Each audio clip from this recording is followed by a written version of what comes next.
Look, ongoing awareness campaigns are important, particularly given the avalanche of gender-based violence in our country, because it's so easy to become numb to the horror.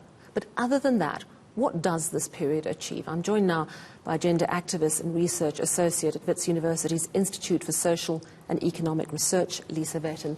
Hi there, Lisa. So we approach this 16 days period with a fair amount of cynicism, and I think it's pretty justified. And also, aren't we just preaching to the converted, really? Yes, we are. And I think this is a point at which those of us who are outspoken or attempt to do something about violence should really take a step back and start to think very critically about what we've been doing. I mean, if we go back to what the President said, enough is enough. A slogan does not end violence. And I think too many of us, if you're talking about the converted, seem to think that if you put up enough billboards and if you protest enough, that's going to stop violence, as if it's never occurred to men that what they're doing is wrong. I think what we've done is simplify the complexity of why violence is caused, and what we need to be doing is thinking about going back to trying to understand the complexity of causes and trying to tackle those. I think a lot of violence is complex because it's often tacked onto or a product of things like incomplete education, lack of access to unemployment, lack of access to employment, highly skewed socioeconomic income levels.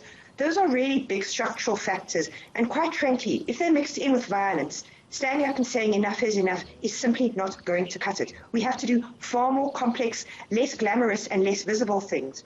Because I think the thing with the 16 days is it's very visible. You can see everybody running around holding their events. They cost a lot of money.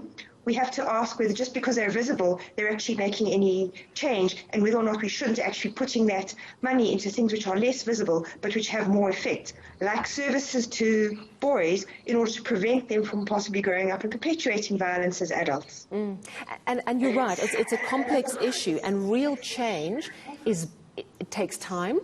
It requires specialized intervention. It goes conversation by conversation, interaction by interaction, moment of learning by moment of learning. It's not particularly exciting.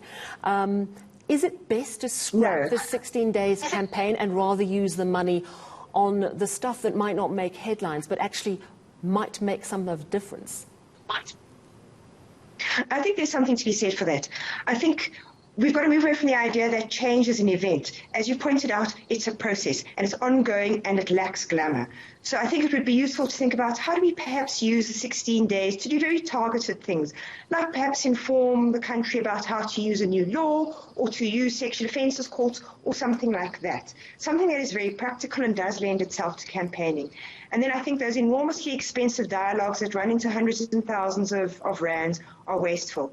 And I think it would also be really important that we start localizing and paying much more attention to what is actually happening. So if I go back to your reporter's statistics about the increase in the murder of women, that's not actually correct. If you look at what's been happening with the statistics over the last 2 years, we've seen something of a decline in women's murders. We've also got, if we look at this over a long term, that decline also has to be looked at in the context of the 1990s, when the rates of women's murders were significantly higher than they are now. So I think we've got to understand what is it that changed in the early 2000s, and what is it that shifted after 2012 or so, when we started seeing the statistics going up. And what is it that has shifted that has seen women's murder statistics start to stabilize over the last 2 years, while men's have continued to increase. So I think it's starting to ask those harder, more analytical and critical questions. Do you have an answer? Because that's an excellent question. I wish I'd asked it. What's the answer? I'm not entirely sure, and this is why we need to do research that doesn't just look at 1 year, that looks at a trend. We have to look at patterns over, say, 10 to 20 years to say, what is shifting? What do we match these trends to? What are they associated with?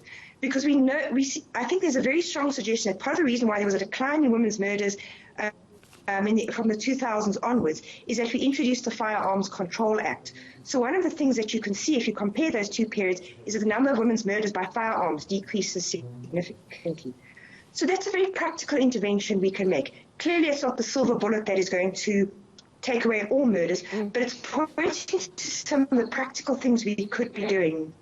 Absolutely. Rather than big campaigns, all the right words, but if it's not matched Exactly. with strong intervention and detailed, ongoing, consistent work to change attitudes and support women, we're not going to get very far. Thank you very much, Lisa Vetten, gender activist and research associate at Wits University's Institute for Social and Economic Research. Go ahead.